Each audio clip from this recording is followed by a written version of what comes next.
Wel, dyma ni. Blwyddyn newydd. Blwyddyn arall. Dim ond tair wythnos wedi mynd. Ond mae'n teimlo fel sy'n misiodd wedi mynd. Siwnt bethau, cymaint o bethau digwydd yn hermau Brexit, yn hermau gwasanaeth iechyd, Cymru, y cynulliad, y digwyddiadau yn y fan yna. Siwnt gymaint o bethau. Wi wedi penderfynu well dod nôl i wneud y pethau yma nawr. Wedi cael wech 9 mis i ffwrdd, paratoi pethau eraill, 2 lyfr ar y gweill. Dyna sy'n maen nhw yn cael i cyhoeddi y flwyddyn yma. Un ar y cyfnod rhwng Gwynoro a Yna am 7-8 mlynedd. Cyfnod hanesyddol a ni fi tebyg cynt a ers hynny yn sicr. Ond dwi am siarad ar naw heddi am Brexit. Chi'n cofio cychwyn y wythnos gynta? Mrs May yn dweud fe gai cyfarfod o cabinet. Ni'n mynd i benderfynu sut y ffordd ymlaen. Cafwyd y cyfarfod? Chi'n gwybod beth i gwyddodd? Neb hwn yn ei gwybod. Rheswm? Maen nhw mor rhanedig. Fedra nhw ddim gytuno eu hunain ar y ffordd ymlaen. A dyma ydi problem y toriad. I raddau mae hefyd yn y blaen lafur, ond rhywbeth arall ydy hynna, dydy nhw ddim mewn Llywodraeth. Dwi'n anghytuno sut maen nhw'n wneud pethau yn y blaen lafur, ond dim eu problem nhw ydy e. Dim nhw sy'n rheoli y wlad. Ond dyma ni, cyfarfod o cabinet, neb yn gwybod beth sy'n digwydd, mlaen a mlaen. Chydig dyddi ar ôl hynny, oherwydd hynna, does dim cwestiwn gyda fi am hynny, mwyn cyfeirio bobl i ffwrdd. Davis yn dod ac yn dweud, ac yn danfod llythyr i Mrs May, hei, gwranda. Chi'n gwybod bod y bobl yma yn Ewrop yn cynllunio i gael caniatad lle fod ni ddim yn cael del o gwbl. Beth? Dyna oedd syniad rhai yn y blaenoriaeth. Fel mater o ffaith, oedd Mrs May wedi meddwl ar un adeg cyn iddi newid pobl o ddiamgylch fyw 10 dydd yn ôl, bod angen cael gweinidog ar cynllunio i ddim cytundeb. So beth mae Ewrop wedi wneud ydy, oce, i chi meddwl am wneud y pethau yma, fe gynllunio ni, fe baratoi ni. Fe gewn ni mesurau o'n blaen ni sydd yn barod i delio gyda'ch gosodiad chi, i delio gyda'ch ymarweddiad chi. Mae'n peth yn anhygoel. Anhygoel gyfan gwbl. Ond wedyn, rhaid ydi ar ôl hynny, dyma fe, Davis a y cynghellor, Hammond, yn mynd i'r Almaen.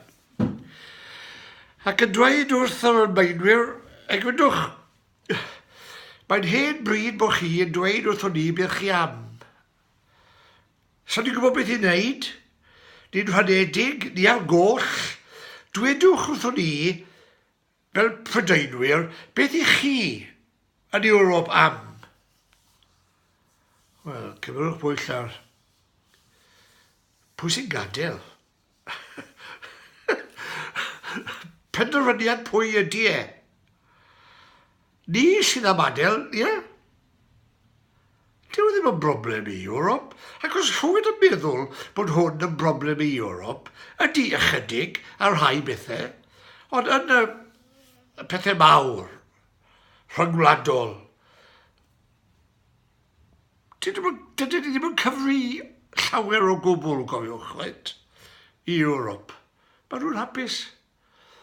Maen nhw'n cynhyddu, mae economi nhw'n cynhyddu llawer mwy yn gan economi ni. Yn y G20, fydden ni rhif 19 ar gwylod y restr. Dim eu problem nhw ydy'r pethau yma, yn problemau ni. Ac wrth gwrs mae papurau yn ceisio, a hefyd radio 4 a John Humphreys. Mae gyda fi dim bach yn gywilydd o'r boi na i fod yn onest, ond dyna fe, Cymro. So deall i le mae wedi mynd, a fi ddim ar ôl y trywydd yna ar y foment yma, ond fydd ddweud ôl y trywydd mewn fideos eraill. I ble yr ydyn ni'n mynd? Beth ydy sydd yn gwynebu ni? Mae popeth yn iawn. Fe gewn ni ddel, dim cweit fel y farchnad, ond dim y farchnad, ond farchnad arall.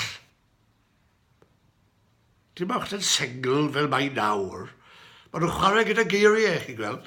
Er mwyn cadw toriad gyda'i gilydd, er mwyn cadw y Llywodraeth gyda'i gilydd, ac i raddau, hyd yn oed Corbyn, yn yr un man ac yn yr un lle. A pwy ddeithodd ar y gorwel? Arlywydd Macron. Ac yn dweud yn uniongyrchol wrth Mrs May, na. Ceid i ddim yn cacen a'i bita hi. Os wyt ti am fod yn y Farchnad Sengl, os wyt ti am cytundeb o'r fath yna, mae rhaid ti derbyn y 4 sail i Ewrop.